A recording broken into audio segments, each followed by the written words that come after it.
범죄를 다루는 영화를 보시면 경찰이 살인 용의자를 조사하는 장면을 우리가 가끔 볼 수가 있습니다. 밖에서는 안 보이지만 밖에서는 안을 볼 수 있지만 안에서는 밖이 보이지 않는 그러한 창문이 있는 취조실 테이블 앞에 앉혀놓고 이제 용의자에게 여러 가지 범죄와 관련된 질문을 하지 않습니까? 밤중에 거기서 뭘 하고 있었느냐, 혹은 그 집에 왜 들어갔느냐, 누구를 만났느냐, 우리가 왔을 때 왜 도망간 것이냐 등의 여러 가지 질문을 하는 것을 볼 수가 있는데요. 그런데 경찰이 진짜 하고 싶고 듣고 싶은 질문은 따로 있습니다. 그것은 이거죠. 당신이 살인범이지, 이겁니다. 이것을 꼭 하고 싶은 말입니다. 하지만 처음부터 당신이 범인이지라고 다짜고짜 묻지는 않습니다. 왜냐하면 빨리 그 말을 꺼냈다가는 아마 원하는 답을 유도할 수가 없기 때문에 그런 거죠. 그래서 가능한 다른 질문들을 막 퍼부으면서 그가 엉겁결에 진실을 말하게 하거나 아니면 계속 거짓말하는 것이 들통나게 하는 그러한 수법을 쓰는 것이 보통입니다. 예수님께서 예루살렘 성전에서 지금 상인들과 환전하는 사람들의 상을 엎어버리지 않습니까? 그리고 그들을 내쫓으신 사건은 그 당시 굉장히 파격적이고 충격적인 일이었습니다. 특히 이 행동은 성전에서 가장 큰 이익을 얻었던 종교 지도자들과 대제사장들에게 매우 기분 나쁜 도전이었던 거죠. 그래서 이들은 예수님을 죽이기 위해 꼬투리를 잡으려고 예수님께 마치 취조하듯이 여러 질문들을 던지는데 앞으로 계속적으로 이 질문들에 대한 답변이 기록되어 있습니다. 오늘은 그 중에 첫 번째 질문인 거죠. 23절 말씀을 보시면 이렇습니다. 예수께서 성전에 들어가 가르치실새 대제사장들과 백성의 장로들이 나와 이르되 네가 무슨 권위로 이런 일을 하느냐, 또 누가 이 권위를 주었느냐. 여러분, 이 질문의 요지가 무엇이냐 하면 지금 예수님께서 하셨던 그 일을 도대체 어떤 권위로 한 것인가, 누가 그 권위를 주었느냐, 이 질문을 하고 있습니다. 성전에서 매매하는 사람들을 내어쫓고 상을 엎어버리고 이렇게 했던 이 일을 도대체 어떤 권위가 있었고 누가 그 권위를 당신에게 주었느냐고 이렇게 묻는 거죠. 여러분, 그런데 이 질문의 진짜 의도는 이것입니다. 네가 메시아가 맞지, 이 말인 거죠. 당신이 메시아라고 생각하느냐, 이것을 묻고 싶은데 여러분, 만약에 이 질문에 대해서 예수님이 내가 메시아다라고 직접적으로 대답을 해버리면 이것은 로마의 반역자로 걸릴 수 있는 그러한 명분을 주게 되는 거게 되죠. 그래서 지금 이 사람들은 은근슬쩍 이 답을 유도하기 위해서 이런 질문을 하고 있는 것입니다. 지금 당신이 무슨 권위로 이런 일을 하고 있는 것입니까? 라고 묻는 거죠. 메시아가 아니면서 이 일을 했다고 하면 이것도 문제가 되고요. 또 메시아라고 직접적으로 대답을 해도 이것도 문제가 되는 것입니다. 사실 여러분, 여기에 대한 진짜 답은 이것인데요. 우리 예수 그리스도는 하나님의 성전에 대하여 최고의 권위를 가지신 메시아다. 이것이 사실은 진짜 답입니다. 예수님께서 성전에 들어가셔서 이 장사하는 사람들을 내어 쫓았던 이 일은요, 마치 그곳을 소유하고 있는 사람과 같은 행동이지 않습니까? 주인이 아니면 할 수 없는 그 일을 하셨던 것입니다. 지금 시골에서 온 청년 예수가 오랫동안 대제사장들이 지배해온 이 예루살렘 성전에 와서 잠시 이곳을 접수하고 있는 거 아닙니까? 성전에서는 여러분, 이 대제사장보다 더 큰 권위를 가질 수 있는 사람은 오직 한 사람뿐입니다. 바로 하나님께서 기름 부으신 왕 메시아뿐인 거죠. 그런데 지금 그분께서 가장 먼저 하셨던 일이 이 성전을 깨끗하게 하신 일을 그분께서 하신 것입니다. 메시아의 권위로 하신 거죠. 이 종교지도자들이 보기에도 이것은 메시아가 아니면 할 수 없는 일인데 당신이 도대체 무슨 권한으로 이 일을 하고 있는가, 이렇게 질문을 하면서 올무에 걸리도록 유도하고 있는 겁니다. 이 질문에 대한 주님의 답변은 매우 지혜롭지요. 도리어 질문으로 맛봤습니다. 24절 말씀인데요. 예수께서 대답하시되 나도 한 말을 너희에게 물으리니 너희가 대답하면 나도 무슨 권위로 이런 일을 하는지 이르리라. 질문 25절입니다. 요한의 세례가 어디로부터 왔느냐? 하늘로부터냐? 사람으로부터냐? 여러분, 지금 이 예수님의 질문은요, 즉답이면서도 즉답이 아니었습니다. 예수님께서 이 성전에서 했던 일은 결코 가볍게 지나갈 수 있는 일이 아니죠. 생각해 보십시오.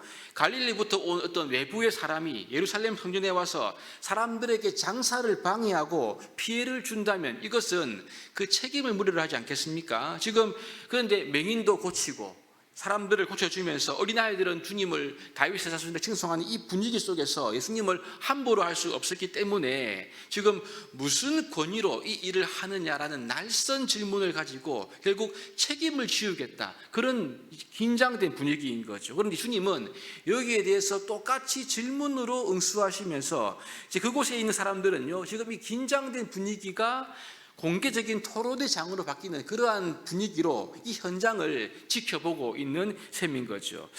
근데 예수님의 질문은 오히려 이 달고 다른 사람들, 제사장들에게 곤란함을 주는 그러한 질문이었습니다. 예수님은 질문한 질문 후에 이 사람들은 서로 의논하지 않습니까? 요한의 세례가 하늘로부터 왔다라고 한다면 어찌 그를 믿지 않았느냐라고 할 게 뻔합니다. 하늘로부터라고 인정한다면 자신들이 예수님을 순종해야죠. 왜냐하면 그 세례 요한이 세례를 베풀고 하나님의 아들 메시아라고 인정한 사람이 예수님이기 때문에 그렇습니다. 그러니 요한의 세례가 하늘로부터 왔다라고 인정할 수가 없는 거죠.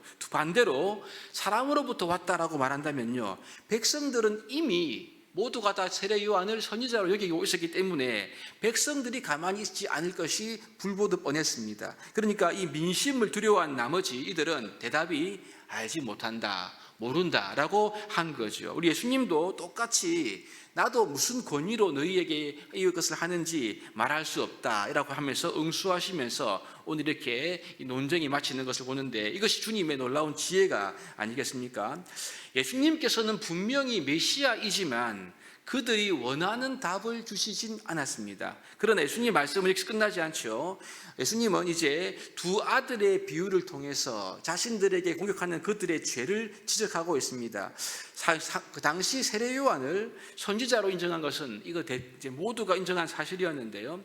어떤 사람들은 이 세례 요한의 메시지, 회개하라, 이 메시지를 듣고 겉으로는 반항했지만 이후에는 요한의 말대로 회개한 사람들이 있습니다. 하지만 여러분, 어떤 사람들은 하나님의 선택을 받은 것 같이 보이는데 그들은요, 요한의 말을 듣고 이제 회개하는 것 같았지만 결국은 회개하지 않는 사람들이 있었지요. 이들이 바로 대제사장과 종교 주자들, 여기에 해당하는 것입니다. 세례 요한이 증거한 이제 메시아가 예수님이신데 그 예수님은 가만히 보면 세리와 죄인들의 친구였지 않습니까? 그렇죠. 그래서 마지막 31절에 보시면 예수님의 권위를 알고 순종한 세리와 창녀들이 하나님의 나라에 먼저 들어가게 된다, 이 말씀을 하시면서 동시에 반대로 너희들은 끝내 뉘우치지 않았다라고 하시면서 이제 자신을 공격하고 올무를 씌우려 드는 이 대제사장과 종교 주자들에게 죄를 드러내시는 이 비유의 말씀을 함께 볼 수가 있는 겁니다. 사랑하는 여러분, 오늘 본문의 말씀이 우리에게 주는 도전은 딱 한 가지입니다. 그것은 우리는 예수님께 제대로 반응을 하고 있느냐라는 거죠. 오늘 비유의 둘째 아들처럼 우리가 예라고 말해놓고 사실은 다른 방향으로 가고 있다고 한다면 이것은 하나님 앞에서 심각한 문제고 죄라는 것입니다. 종교적인 형식은 잘 갖추어져 있지만 실제로 예수님을 내 삶의 진정한 주권자로, 주인으로 내가 그분을 인정하고 그분의 권위 아래에 순복하고 있느냐는 점을 우리가 돌아보아야 한다는 거죠. 세례 요한도 인정했고 모든 사람들이 인정하는 그분을 우리가 나의 욕망과 나의 뜻에 반하기 때문에 잠깐 제쳐두거나 거절하고 있지는 않은지 우리 스스로의 모습을 돌아볼 필요가 있다는 말씀인 거죠. 여러분, 우리 예수님은 성전의 주인이십니다. 메시아이십니다. 우리 예수님은 이 온 세상의 주인이십니다. 우리 예수님은 우리 각자와 우리 인생 전체의 주인이 우리가 믿고 의지하는 예수님이십니다. 그분의 권위를 내 삶에 인정하십니까? 그분의 권위에 순종하는 일이야말로 하나님 아버지께서 이것이 원하시는 것이고 하나님의 뜻임을 우리가 믿어야 하는 거죠. 세례 요한의 증언뿐 아니라 예수님의 모든 사역이 증거하고 있고 또한 성경 66권의 기록은 우리 주 예수 그리스도의 말로 틀림없는 하나님의 아들이심을 우리에게 분명하게 제시하고 있습니다. 이제 우리의 선택은 단 하나밖에 없는 거죠. 하나님의 아들 예수 그리스도께서 나를 정말로 다스려 주시고 나를 실제로 인도해 주시고 그분이 나를, 나의 가정을, 나의 직장과 인간관계의 주인 되심을 우리가 믿고 고백하는 것 아니겠습니까? 내 삶에, 내 인생의 나의 모든 문제가 우리 주 예수 그리스도의 권위 아래에 있음을 겸손히 고백하고 인정하면서 그분 앞에 나아갈 때 우리는요, 하나님께서 나의 삶의 모든 것을 다스리시는 그러한 선한 손길을 누릴 수가 있는 것이지요. 성전의 주인 되신 예수님께서 우리 삶의 모든 것의 주인이시기 때문에 나의 고민과 나의 모든 것을 주님께서 아시고 다스릴 수가 있는 것입니다. 이 새벽에 우리 자신을 하나님께 내어드리며 모든 권세 위에 뛰어난 권세와 권위를 가지신 우리 주 예수 그리스도 앞에 나아가고 그분께 기도함으로 말미암아 그분께 순복함으로 말미암아 그분으로부터 오는 기도의 응답과 은총을 받는 우리 모두가 될 수 있기를 주님의 이름으로 축복합니다.